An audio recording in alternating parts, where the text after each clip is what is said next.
Magandang umaga po sa ating lahat. This hearing is resumed. Around 2 months ago, nilabas ko po sa hearing ang connection ni Guo Huaping sa grupo ni Michael Yang.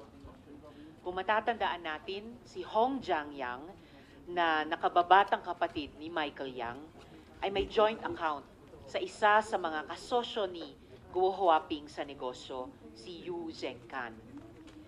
A few days ago, nahuli ng mga opisyales ng Bureau of Immigration si Yang Jianxin alias Tony Yang, ang nakatatandang kapatid ni Michael Yang. Michael Yang has previously denied any connection with illegal POGOs. But it seems his elder brother has dipped his hands in POGO and scam money as well. A POGO associated with Tony Yang, Oro One Corporation, lists him as president. Ito po yung SEC document ng Oro One. Itong Oro One ay service provider ng Shonway.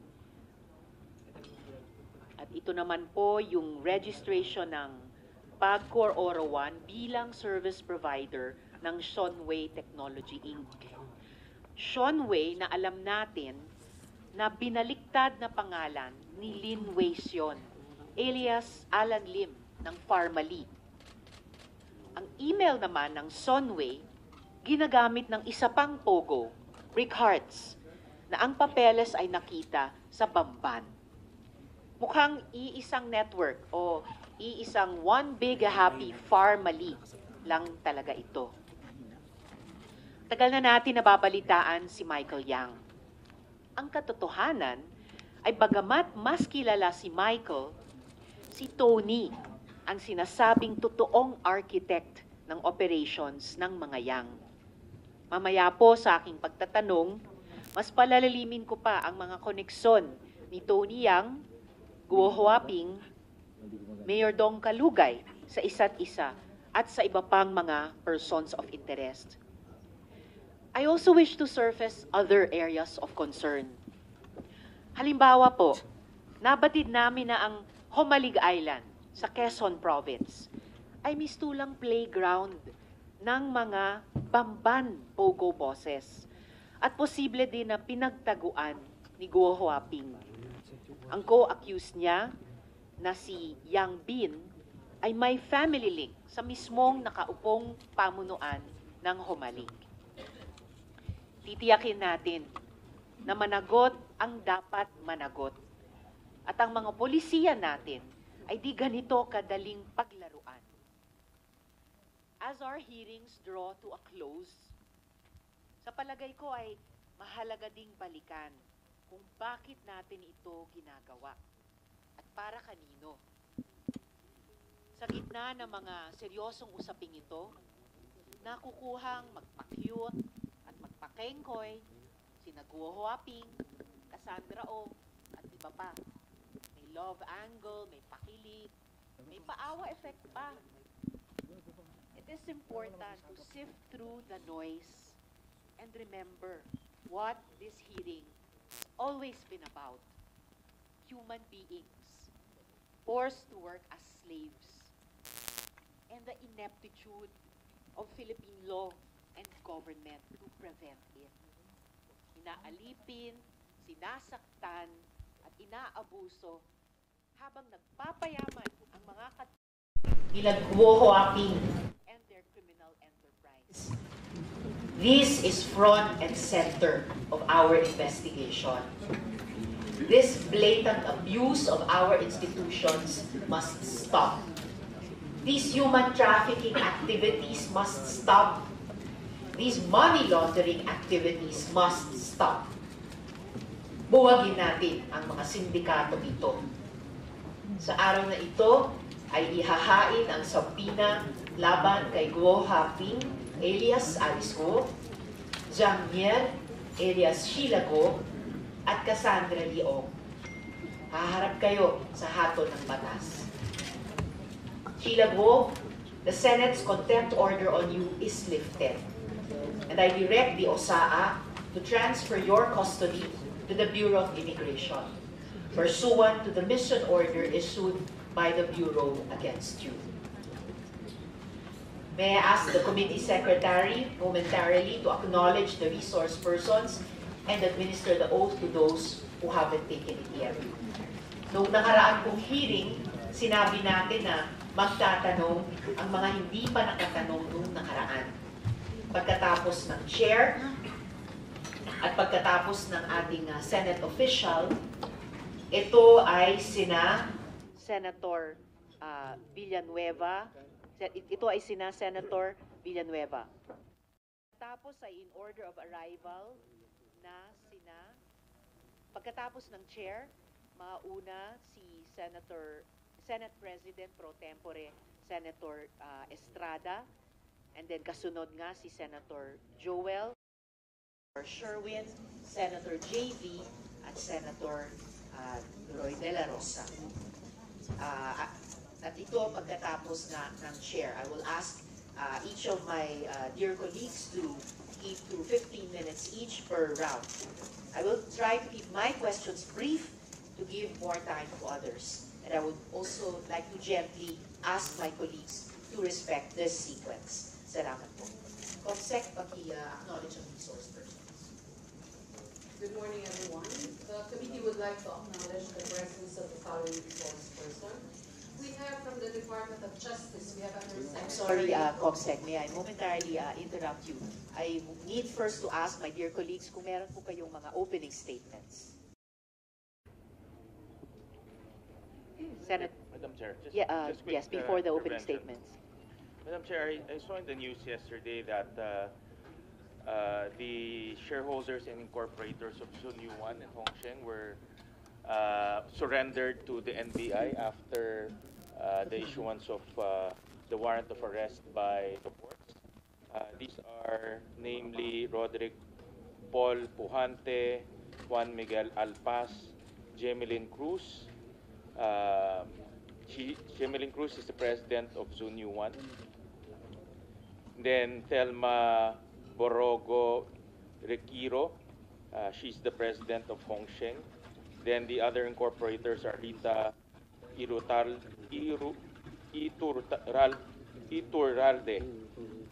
Rowena Evangelista, Rachel Calderon, Carrion. May I inquire, Madam Chair, if these personalities were invited to this hearing, considering that some of them were issued subpoenas in the past? Thank you, Senator Sherwin. When we ask the COMSEC to acknowledge our resource persons, please include if these individuals, Mr. and Mrs. Pujante, Alpaz, Cruz, Requiro, Iturralde, Evangelista, and Carrion, some of them covered by subpoenas, were indeed invited, and if they are present, after the opening statements, COMSEC. So, opening statement, please, from Senator Joel. Thank you very much, Madam Chair. First of all, let me commend Your Honor's initiative and passion to not just unearth the truth, but also to address and recommend solutions. So congratulations, Madam Chair, and to this committee, dear colleagues. Let me start by saying truth begins in lies. Ang katotohanan po talagang magpupumiglas sa patong-patong na kasinungalingan. Kaya po si Guo Huaping alias Alice, you may have created a web of lies, the perfect script, pero kahit ano pong galing na magpaikot ng mga individual na ito kahit balibalik na rin pa ang mundo, mas malakas ang puwersa ng katotohanan laban sa kasinungalingan. Na ipagpatuloy nyo lang po yung ganyang storya dahil maliwanag pa sa sikat ng araw na may mga padrino ang Pogo at may mga nagkakanlong sa inyo at sa mga individual na kasabwat ng grupong ito.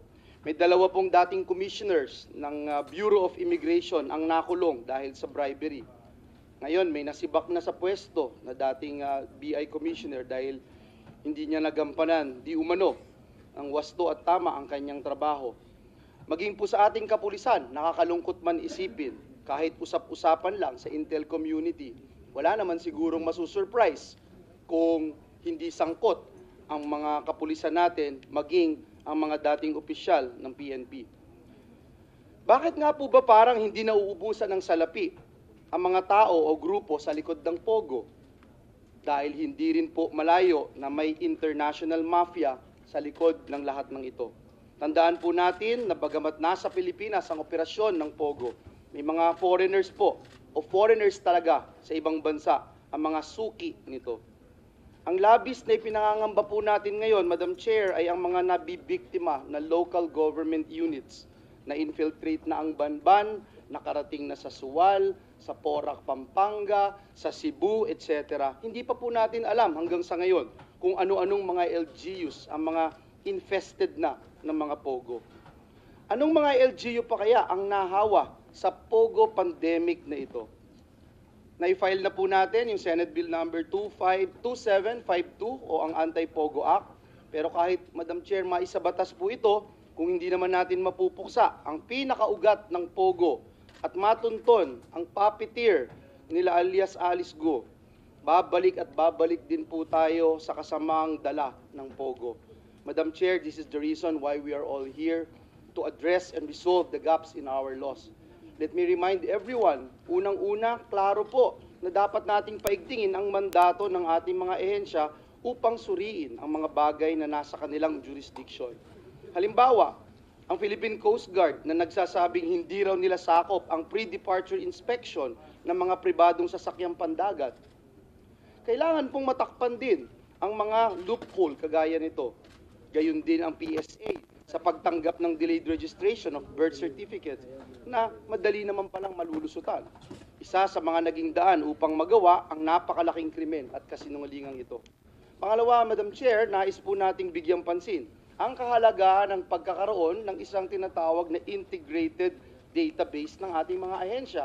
Yung pong alam ng isang ahensya, dapat po alam din ito ng ibang ahensya. Yung mga katulong nila na nag-iimplementa ng batas.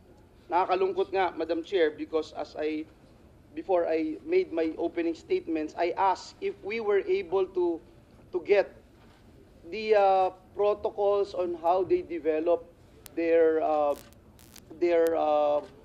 thought process, Madam Chair, para malaman kung ano yung posisyon nila. Madam Chair, ikatlong pagdinig ko ng binabanggit ito, ngunit hanggang ngayon, wala pa rin pong nagsasubmit. Huli at pinakamahalaga, Madam Chair, that I'd like to raise ay yung pangangailangan na paigtingin po natin ang batas at parusa, lalong-lalo na sa mga opisyal ng gobyerno na nagpoprotekta sa mga iligal na gawain. Hindi na po nila iniinda, Madam Chair, yung perpetual disqualification at dismissal. Kaya hanggat po may mga magpoprotekta sa mga kriminal at sindikato, nakakalungkot, babalik at babalik din po tayo dito. Maraming salamat, Madam Chair and dear colleagues. Maraming salamat din, Senator Joel. For his opening statement, Senator De La Rosa. Thank you, Madam Chair.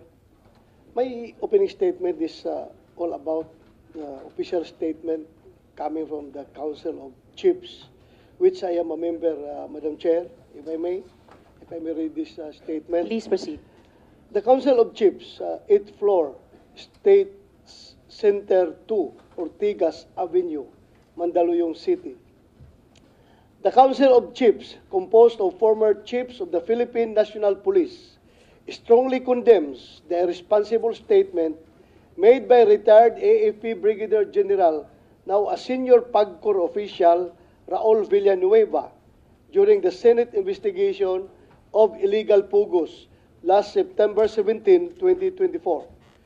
Villanueva claims that based on unvalidated information and rumors circulating within the intelligence community, a former PNP chief helped in the escape of former Bamban Mayor Alice Gu and is also in the Pugo monthly payroll.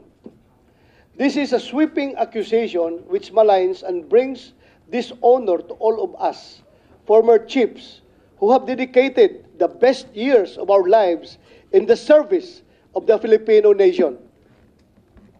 Although we are now retired, we continuously uphold our integrity to the highest standards and our solemn pledge to serve and protect our country and people.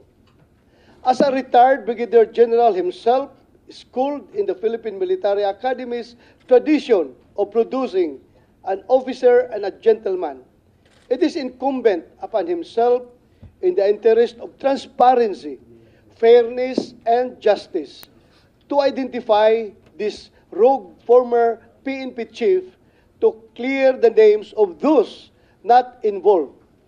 However, if the information turns out false, after validating the report, we hereby demand a public apology, no less, from the same officer. Signed, General Renato S. De Villa, Chairman, Council of Chiefs. Police General Edgar B. Aglipay, President, Council of Chiefs. Madam Chair, I'm going to make my questions during my time, Madam Chair. Thank you, Madam Chair. Thank you, Senator De La Rosa. May tatanong din naman natin yan during this hearing. Hindi lang yung integrity na pinaka-importante at nandun nga sa statement, pero yung perception of integrity din na importante din. So, if there are no other opening statements for this hearing, i-reiterate ko lang at slightly correct yung sequence ng mga magtatanong pagkatapos ng COMSEC on the resource persons and the oath and the chair's first questions. Following the chair will be Senate President Pro Tempore, Senator Jinggoy, and then those who were not able to ask last time, Senators Joel and De La Rosa, and then Senator Gatchalian and Senator JP. And Madam yes, Chair, during the hearing, Madam we Chair. will also follow up on the protocols. Sir, just Yes, like Senator before we start, just like to ask if Mayor Feliciano, ex-Mayor Feliciano is around. Salamat, Senator JV. COMSEC, please include the status of Mayor Feliciano as resource person in your acknowledgement of resource persons and administration of the oath. Salamat, COMSEC. Salamat, Senator JV. So the committee would like to acknowledge the presence of the following resource person. From the Department of Justice, we have under Secretary Nicholas Felix T., Assistant Secretary Francis John Tejano. From the Office of Solicitor General, we have Assistant Solicitor General James Lee Condangan. From the Philippine National Police, we have Police Colonel Isagani Petesanan. From the Criminal Investigation and Detection Group, PNP, we have Police Colonel David Poclay. From the Philippine National Police, Major General Romeo Karamat. From the Provincial Director, Pampanga PPO, we have Police Colonel J. Dimandal. Together with Mr. Alex De Leon Baraga. Then from the Department of Interior and Local Government, we have Undersecretary Romeo Benitez. From the Department of Transportation, we have Assistant Secretary Hector Villacorta.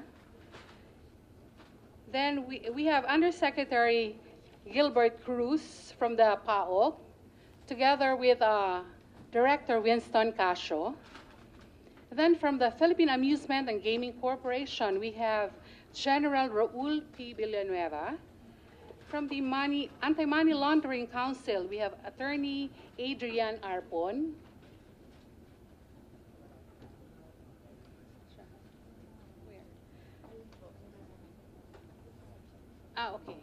Okay, nasa gallery. Please join us at least in the gallery, Attorney Arpon. Please proceed, Comsec. Then we have Attorney Arnold Cabanglit, Attorney Mary Catherine Mendoza, Mr. Jason Padilla, and Mr. Kevin O'Malley. From the Bureau of Internal Revenue, we have Attorney Tobias Arcilia,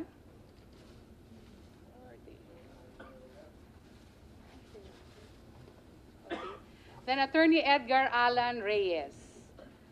We also have the former Commissioner of Bureau of Internal Revenue, Bureau of Immigration. We have Attorney Norman Tansinco. Then we have from the National Bureau of Investigation, we have Attorney Angelito Magno, Attorney John Mark Santiago. Then we have from the Securities and Exchange Commission, we have Attorney Hale Oliver Labayo from the gallery. Attorney Pamela Lorraine Ramos. Okay. From the National Intelligence Coordinating Agency, we have Deputy Director General Francisco Ashley Asedillo.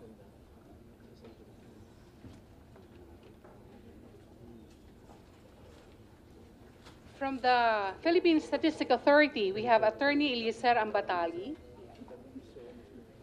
Miss Emeline Macario, Mr. PJ Cayaba. Okay. Then,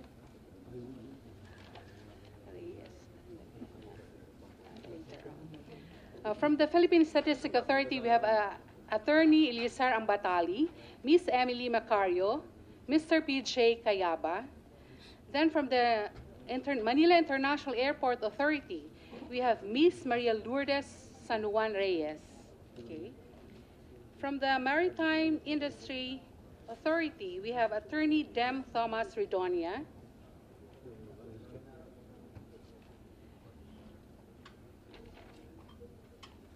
From the Philippine Coast Guard, we have Captain Oliver Tanseco. From the Philippine Navy, we have Captain Aldrin Montalvo. We have the executive assistant of Mayor Kalugay. We have Miss Cheryl Medina. We have with us Attorney Elmer Galicia. We have Mayor Lesildo Kalugay of Sual, Pangasinan. We have Councilor Rainier Rivera, also from Municipality of Bamban, Tarlac. We have Sheila Goo, alias Shangmir, Miss Catherine Cassandra Leong, Mr. Shao Shoki, Mr. Shao Long. We have Yang Jian Sing, also known as Tony Yang.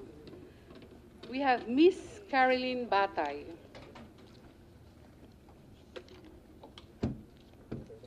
Madam Chair, we invited the former Mayor Jose Antonio Feliciano, but he sent his regrets, telling us that he has a prior commitment. Then the Secretary of, we invited Ms. Geraldine Pipito the last time she was here, and she also sent her letter regrets. See, Ms. Geraldine Pipito, Secretary of former Mayor Alice Goo. What is the reason behind her non-appearance?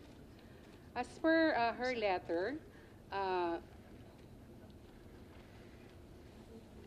she is experiencing an on and off fever since September 22. So she will not be able to attend. From Miss Catherine Ong, she sent her regrets, saying that she will undergo her regular checkup because she undergone a breast operation. So, Catherine Salazar.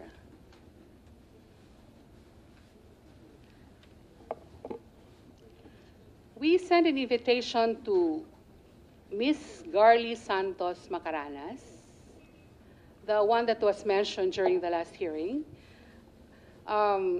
she sent an invitation, and I already provided to the honorable senators a copy. Then,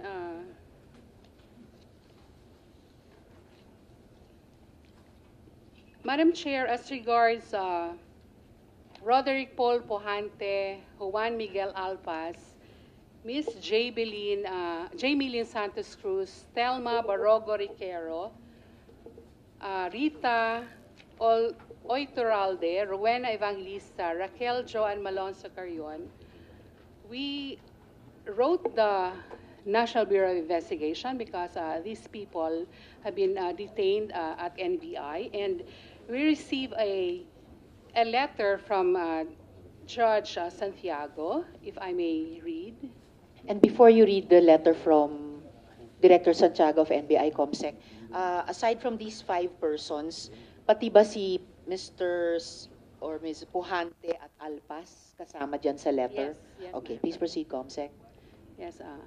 Okay. On September 23, 2024, the undersigned received a letter from this honorable committee requesting the attendance of the following individuals to the scheduled hearing today: Rachel Joan Malonzo Carrion, Rita Sapno Iturralde, Thelma Barogo Larangan, Rowena Gonzalez Evangelista, Jaylene Santos Cruz, Juan Miguel Alpas, and Mr. Roderick Paul Pujante. The above-mentioned individuals were subjects of warrant of arrest issued by the Regional Trial Court Branch 167, Pasig City, with criminal case number 24-202544CR-48CR. The said warrants of arrest returned to the NBI on 23 September 2024 at 3:45 p.m. At present, the physical custody of the above-mentioned accused is with the Security Management Division of the NBI. This Bureau immediately coordinated with the Regional Trial Branch 167 through their official phone number regarding the request of this honorable committee as evidence by the attached letter. The undersigned will immediately inform this honorable committee of any development regarding this request. Yes, salamat, COMSEC. Yes, Senator Sherwin. Madam Chair, thank you for the update. Paalala siguro ito, Madam Chair, sa mga resource persons natin na mas maganda pang mag-attend ng mga hearing natin, mabigyan sila ng pagkakataon magpaliwanag ng kanilang nalalaman, ng kanilang side, dahil pag tumakbo na yung kaso, in this particular case, makukulong sila. At alam naman po natin, yung hearing ng isang kaso, tumatagal po yan. Kahit na kung magsalita sila sa media, na wala silang kinalaman dahil narinig po sa media, pero nakakulong na sila. So, napakaganda po. Paalala lang po sa ating mga resource persons na itong mga hearing na ganito, isang pagkakataon ito para mabigay kanilang nalalaman at tumulong sa komite na mahanap ng katotohanan. Thank you for the update, COMSEC. And COMSEC, we invited Mr. John Michael Mayrong. He is a central figure to the different Alicel corporations. Yes, Your Honor. We sent a letter invitation to Mr. John Michael Mayrong of Alicel Fish Farm through LBC, but the people there in the address did not receive the letter. They refused to receive the letter. And what is the reason for the refusal? According to the courier of the LBC, they just don't want to receive it. Madam Chair, with that unacceptable reason, may I move to subpoena Mr. John Michael Mayrong. He is, again, as the central figure or a central figure to the discussion surrounding the different Alicel corporations. Madam Chair, we saw in the documents that his name is present in many of the corporations related to Alicel.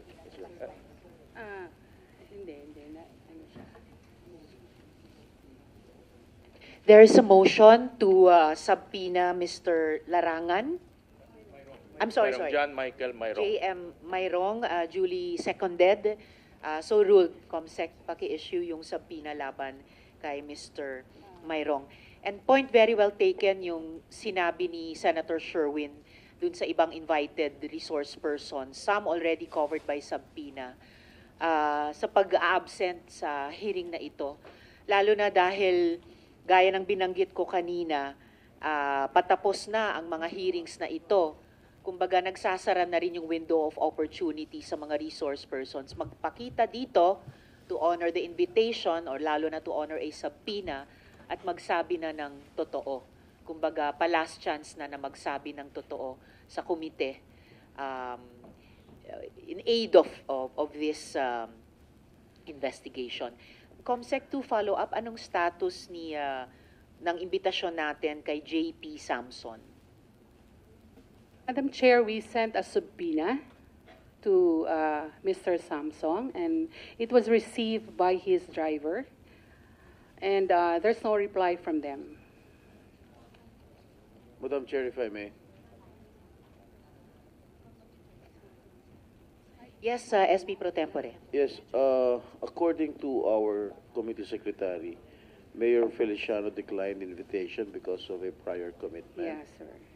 And I think that is totally unacceptable to me and the committee. I move that we issue a subpoena, and if he does not honor the subpoena, issue a warrant of arrest right away. I so move, Madam Chair. There's a motion to subpoena former Mayor Feliciano, duly seconded, and so ruled. COMSEC, please issue the subpoena against former Mayor Feliciano. Hindi po talaga po pwede na medical excuse na hindi naman urgent din, no?